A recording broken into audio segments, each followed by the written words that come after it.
Bien sûr, on aimerait y croire. Mais lorsqu'une plage n'est pas nettoyée, elle ressemble plus souvent à ça.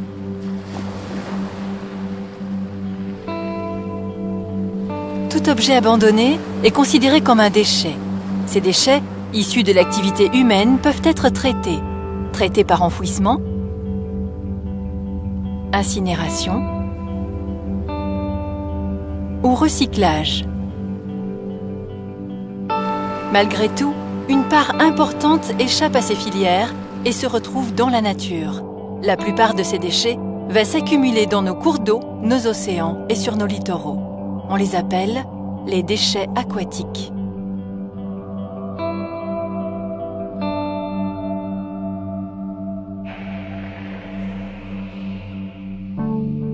Les professionnels de la mer et les pratiquants d'activités nautiques produisent des déchets.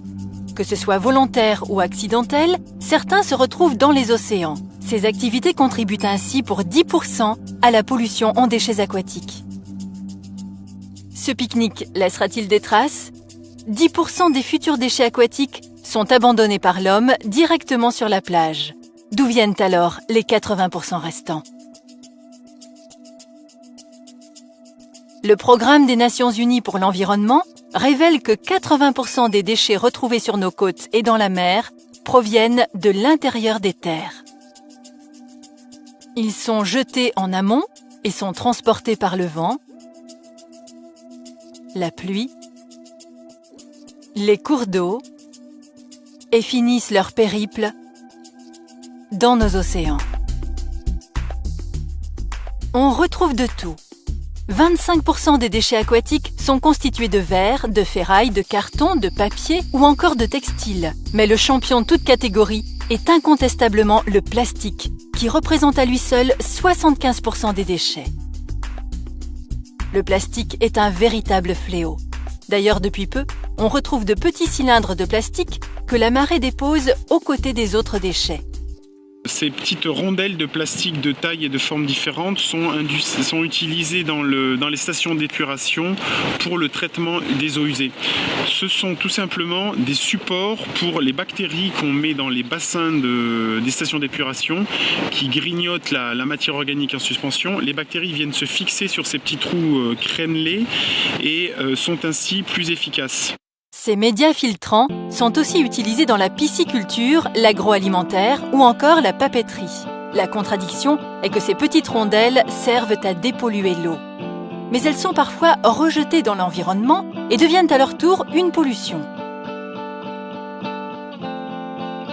Impossible de ne pas citer une autre pollution plastique majeure, les larmes de sirène. Derrière ce joli nom, des petites billes de plastique utilisées comme matière première pour la production de tout objet plastique. On en retrouve par milliards dans l'environnement.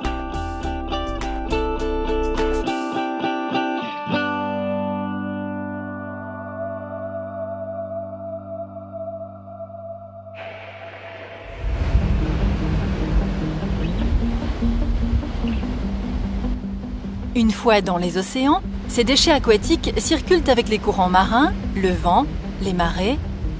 Une partie minime d'entre eux s'échoue sur nos plages. La quasi-totalité va couler. Le reste va s'agglomérer et former d'immenses nappes de détritus. Ce phénomène s'explique par les gyres, ces courants tourbillonnants qui aspirent des ordures depuis les océans du monde entier. Plusieurs amas se sont ainsi formés. Le plus imposant est appelé Great Pacific Garbage Patch. Il flotte entre la Californie et Hawaï. Alimenté depuis les années 50, il atteint aujourd'hui la taille démesurée du tiers de l'Europe.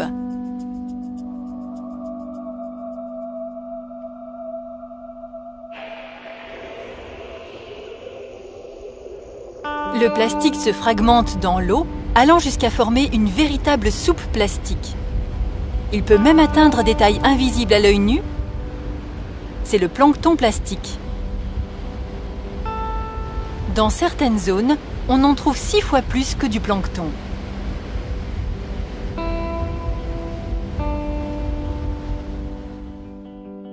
Au fil de la chaîne alimentaire, dont l'homme fait bien sûr partie, le plastique se répand et certains estomacs en font les frais.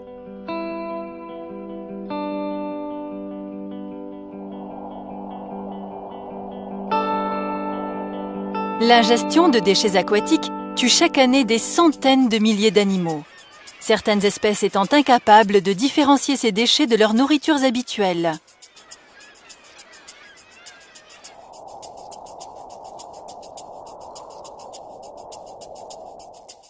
En examinant l'estomac de cet oiseau, la cause de sa mort va être plutôt évidente.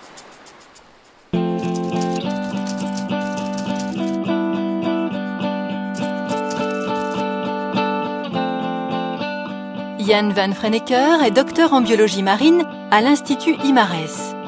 Depuis plusieurs années, il effectue ses recherches sur les fulmars. L'étude de l'estomac de ces oiseaux marins témoigne de l'abondance des déchets présents en mer.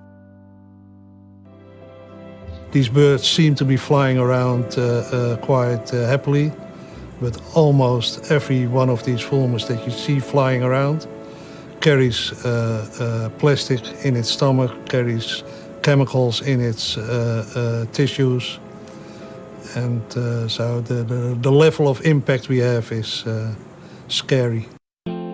Cette boîte débordante de plastique aurait de quoi vous donner mal au ventre. C'est ce que vous auriez dans l'estomac si vous étiez un fulmar.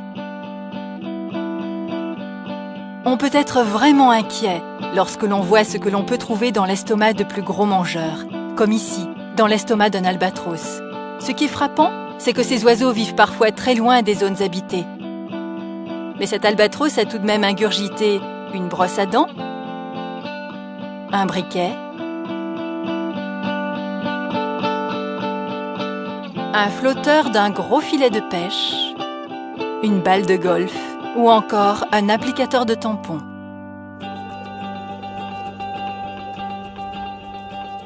D'autres espèces se retrouvent piégées par les déchets aquatiques.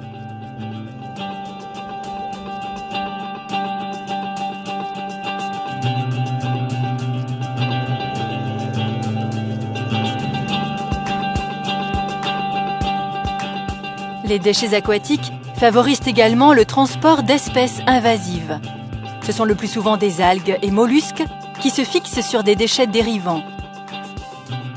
Ils peuvent ainsi parcourir des milliers de kilomètres et proliférer loin de leur écosystème d'origine.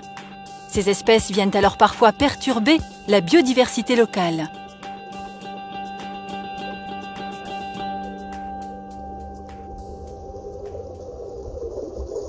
Un autre impact des déchets aquatiques est encore à prendre en considération. À terme, 7 déchets sur 10 finissent par couler. Ils se déposent en profondeur et détériorent les fonds marins. Ils forment alors une sorte de tapis qui empêche les échanges entre l'eau et les sédiments et provoquent une asphyxie de ces milieux et donc une disparition de la vie.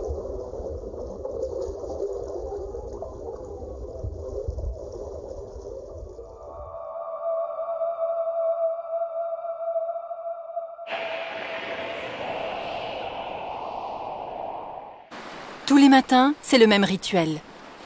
Face au déferlement de déchets sur les plages, les communes sont forcées de multiplier les opérations de nettoyage, surtout en période estivale. Mais ces nettoyages de plages, souvent mécanisés, ne font pas toujours la différence entre les déchets aquatiques et la laisse de mer. La laisse de mer est l'ensemble des résidus d'origine animale et végétale déposés par la marée. Elle a une valeur écologique précieuse car elle nourrit végétaux et animaux et participe à la lutte contre l'érosion de la côte. Ces nettoyages détruisent donc une grande partie de la vie sur le littoral. Une plage propre, ce n'est pas toujours une plage vivante. Seul un ramassage manuel et sélectif permet de laisser une plage dans son état naturel. Les opérations de nettoyage, c'est aussi une part considérable dans le budget des mairies. Outre le coût financier, les conséquences touristiques sont importantes. Difficile, voire dangereux, de profiter d'une plage envahie par les déchets aquatiques. Surfrider Fondation Europe milite pour faire avancer la législation. Hier, les déchets aquatiques étaient considérés comme une simple nuisance visuelle. Aujourd'hui, une étape a été franchie, puisqu'ils font partie des indicateurs de la qualité des eaux marines. Mais un défi reste à relever pour demain, que les instances européennes et internationales les reconnaissent enfin comme une pollution à part entière.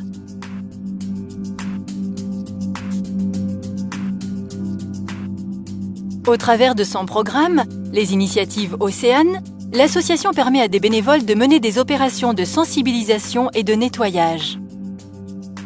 L'objectif est d'informer le public sur cette pollution grâce à une action terrain. Afin d'éviter l'accumulation des déchets aquatiques, c'est à la source du problème qu'il faut s'attaquer. Réduisons notre production de déchets, réutilisons au maximum et recyclons toujours plus. Car ne l'oublions pas, 100% des déchets sont d'origine humaine.